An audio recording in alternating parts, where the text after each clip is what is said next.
Hello guys, in today's video, I'm going to show you how you can easily add rulers and guides in CapCut PC. Let's begin. First, open CapCut and I want you to add any image or your clip in the timeline. All right. Next, click on this icon over here, which is three horizontal lines. Click on it. Go to guides and rulers and here you will see show rulers. Okay. Now, here we can now basically add any lines, any vertical or horizontal lines as we wish. So you can make some adjustments or align and center up your clips.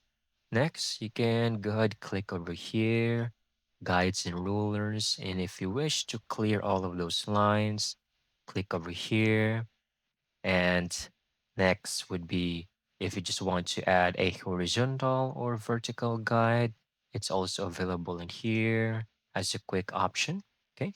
And lastly, you can actually see all of the shortcut keys implemented here for the hides and rulers. All right. Then if you're going to choose hide guides, it will basically hide the ruler itself and it will look like this. Okay. I'm going to clear this first. Then go to hide rulers. That's it. That's how you can easily get this done. Thank you so much for watching. I hope you found this video very helpful.